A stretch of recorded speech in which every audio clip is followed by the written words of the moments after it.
तरीके से उनका पानी रोक दिया गया है वो भूखे मरेंगे, क्योंकि 40% वहाँ की जनसंख्या सिंध नदी पर निर्भर है। लाने की क्या जरूरत थी? आतंकवादी थे, पार्टी जिसको मार के चले जाते, ये पूछ के क्यों मारना, कलावा देख के क्यों मारना? वो ट्रेंड लाए या नहीं लाए, ये आतंकवाद से पूछो, मुझसे क्यों सवाल कर रहे हो? मैं आतंकवादी थोड़ी हूँ, मैं तो देश का नागरिक हूँ, और वो भी भारत का, पाकिस्तान का नहीं। तू मेरा मैं तेरी दुनिया जले तो जले, तू मेरा मैं तेरी दुनिया जले तो जले। मगर अब यहाँ नया वर्जन है, मैं चला मधुबनी जनता मरे तो मरे, मैं चला मधुबनी जनता मरे तो मरे। अरे देश का प्रधानमंत्री हमेशा चुनावी मूड में रहता है। 70-80 लोगों को गोलियां लगती है, जिसमें 36 का आंकड़ा मौतों का आ चुका है। तो क्या वो बिहार में 2-4 दिन बाद नहीं जा सकता था? मैं हूँ लखनऊ में। जिस तरीके से पहलगाम में आतंकी घटना हुआ, एक आरोप लगने लगा, बार बार ये धार्मिक एंगल देने की कोशिश की जा रही थी। क्या इसमें धार्मिक एंगल देना ठीक है? क्योंकि अगर किसी की भी हत्या हुई, लेकिन इसमें सबसे ज़्यादा अगर गलती कर भी गया तो पाकिस्तान ने कर गया कि किसी को भी टारगेट करके मारना और उसके धर्म के बारे में पूछना और उसके बाद मारना, तो सवाल खड़ा हो जाता है कहीं ना कहीं।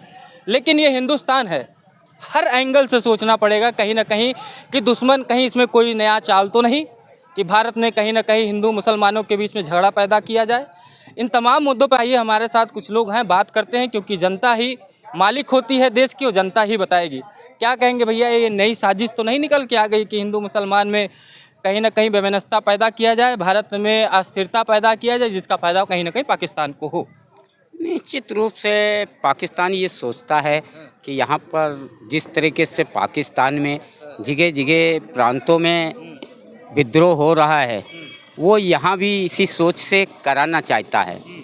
इसलिए ये एंगल देने की कोशिश की जा रही है कि हिंदू मुस्लिम, लेकिन ये पहलगांव के कुछ स्लीपर सेल हैं जो पाकिस्तान की मदद करते हैं, उनके साथ सख्ती से कार्रवाई होनी चाहिए। जिस तरह से हिंदुओं का नाम पूछ के उनको पैंट उतरवा के गोली मारी गई है, निश्चित ही ये दुर्भाग्यपूर्ण है और ऐसी घटना नहीं होनी चाहिए।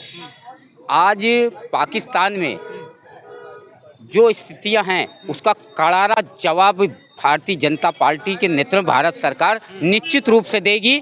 जिस तरीके से उनका पानी रोक दिया गया है वो भूखे मरेंगे, क्योंकि 40% वहाँ की जनसंख्या सिंध नदी पर निर्भर है, जिसके कारण वहाँ पर कोई भी सिंचाई के साधन नहीं रहेंगे, अन्न नहीं पैदा होगा, और ऐसे भी वहाँ 100 रुपये तो दूरगामी परिणाम हो गया कुछ दिन के बाद। लेकिन जनता ये सब नहीं सोचती, जनता सोचती है एक्शन का रिएक्शन। वो चाह रही है कि जो अगर हमारे 28 लोग मारे गए हैं तो उनके 280 लोगों को मार के ले आओ, तब भारत की, तब जाके जनता इसमें सोचती है कि सरकार कोई कार्रवाई कर रही है। निश्चित रूप से मोदी सरकार इसका एक्शन लेगी, लेकिन ये बड़े लोग हैं, बैठेंगे, आईबी बैठेगी और डोवाल साहब बैठेंगे, मिलिट्री को फुल पावर दे दी गई है, वो सोच समझ के वो उसका एक्शन लेंगे। निश्चित रूप से आपकी जो कार्रवाई होगी वो उनको 7 जन्म याद रहेगी। पाकिस्तान ने जो ऐलान शुरू किया है जंग का, और ये ख़त्म हिंदुस्तान आखिरी होगा। ये बार बार हमला, अब बार बार की बारी नहीं रह गया। ऐलान उन्होंने किया है, लेकिन हम जंग का खात्मा भारत खत्म करेगा। आपने किया, खत्म हम करेंगे। निश्चित रूप भैया। जबड़ा साहब कैसे देख रहे हैं इन सब चीज़ों? पहले तो इनका ये झूठ सफ़ेद पकड़ा जा रहा है कि पानी बंद कर दिया गया, ये इनकी हिम्मत में नहीं है। वो चीज़ें बहुत प्रोसीजर होता है उसका बंद करने का, क्या है तरीका, वो इनको अभी ज्ञान नहीं है। मतलब वही है कि व्हाट्सएप दुनिया से या इनके जो IT सेल इनको बताते हैं वो बोलते हैं। अब मैं आता हूँ मेन मुद्दे पर। वाकई में किसी ने सही कहा है कि आतंकवाद का कोई धर्म नहीं होता, चाहे मुसलमान हो चाहे हिंदू हो।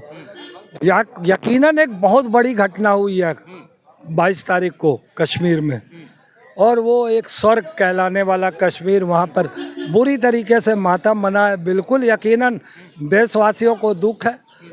यहाँ हिंदू मुस्लिम का कॉन्सेप्ट बिल्कुल नहीं है, क्योंकि मैंने अभी कहा ना कि आतंकवादी किसी जाति का नहीं होता है। एक घोड़े वाले ने, हुसैन ने भी अपनी जान दी, और कुछ मुसलमानों ने 11 लोगों की जानें बचाई। कल एक मुस्लिम जवान मारा गया, 2-3 पहले मारे गए, टोटल 4-5 मुसलमान जो नागरिक थे वहाँ के, 2-3 और 2-3 पुलिस वाले जवान जो फौज के जवान थे वो मारे गए। तो कहीं ना कहीं तो उन्हें आप किस श्रेणी में लोगे? उन मुसलमानों को क्या कहोगे?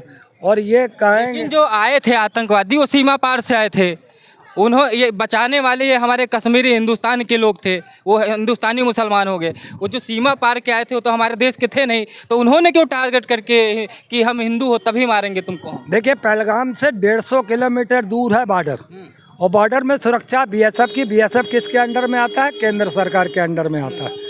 इससे कोई लेना देना नहीं है। अब वो वापसी में किसके संरक्षण में है, कहाँ जाके बच निकले या हैं कि नहीं है, मार दिए गए हैं, इसकी जानकारी तो सरकार जब देगी तब देश को, जनता को पता चलेगा। हमको पता, सर्जिकल स्ट्राइक पिछली बार जब हुई थी तो कुछ पेड़ जल गए थे, कुछ बेजबान जानवर मर गए थे।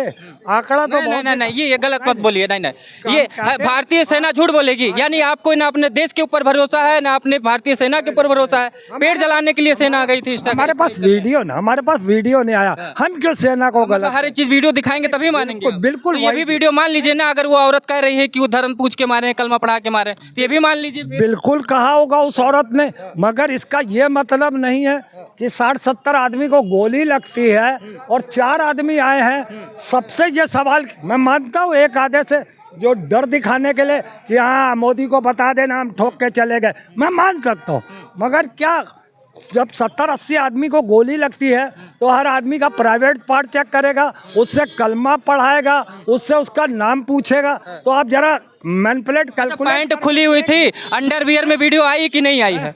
जो आदमी मरा हुआ था वहाँ पे, उसके पैंट खुली हुई थी, अंडरवियर में फोटो आई कि नहीं? और वीडियो बनाने वाले वहाँ के जो कश्मीरी लोग थे, वीडियो वही बनाए, दूसरा तो कोई बनाया नहीं। फिर कैसे झूठा हो गया? क्यों नहीं चेक कर सकते? एक बात बताएं, अंडरवियर फटा था या पैंट उतरी थी? उतार देंगे। अरे मेरी सुन तो लीजिए, आप उस पर मत जाइए। मैंने कहा ना, जैसे उस औरत ने कहा, एक घटना ये मान लेते हैं, मगर मैं फिर आ रहा हूँ अपने पॉइंट पे। आप कैलकुलेट मैनिपुलेट करो कि 4 आदमी जब 70-80 आदमी पर गोली चलाते हैं, क्या ये पॉसिबल है हर आदमी से कलमा पढ़ाया जा सके, हर आदमी को नाम पूछा जा सके, हर आदमी का प्राइवेट पार्ट चेक किया जा सके? तो इन काम में अगर 60-70 आदमी को मारने का टाइम कम से कम 1 घंटा चाहिए, और वो तो मार के काम करके अपना चले गए। और फिर मैं कहूँगा, आतंकवाद का कोई मजहब नहीं होता, वो मुसलमान नहीं होता, वो हिंदू नहीं होता। जिस तरीके से हुसैन घोड़े नया ट्रेंड लाने की क्या जरूरत? तरीके से हमारे जनता नया ट्रेंड लाने की क्या जरूरत थी?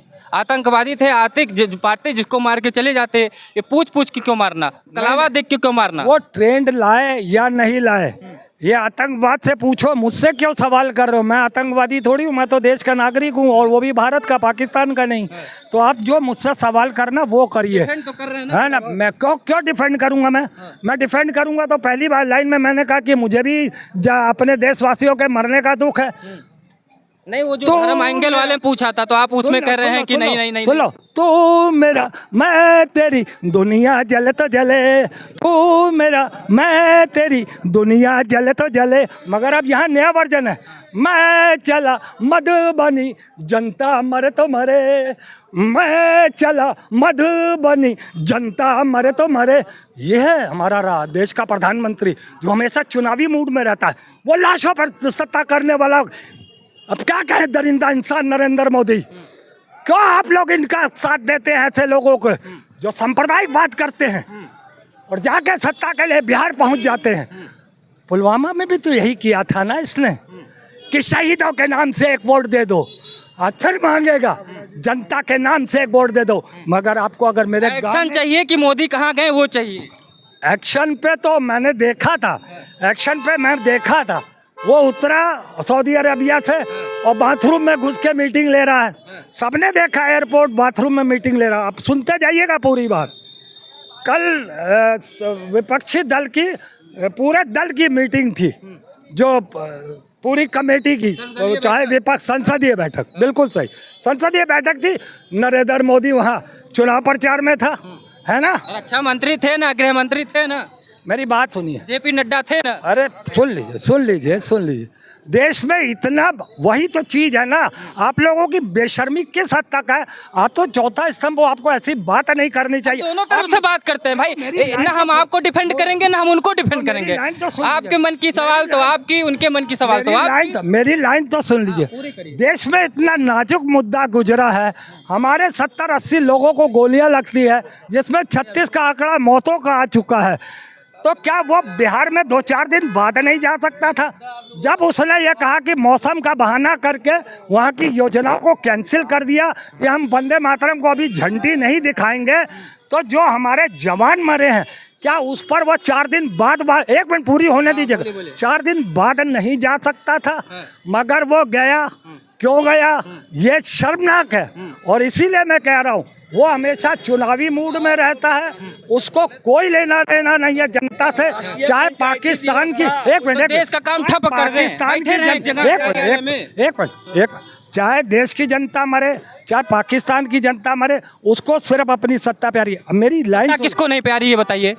विपक्ष बैठा है, सिर्फ विपक्ष में बैठने के लिए राजनीति नहीं कर रहा है। राजनीति कहाँ कर रहा है? दोनों तरफ से कहाँ कर रहा? कहाँ कर रहा? एक तरफ देख रहे हैं। एक मिनट, कांग्रेस आज भी लखनऊ में 6 बजे परिवर्तन चौक से हजरतगंज तक कैंडल मार्च निकाल रही है।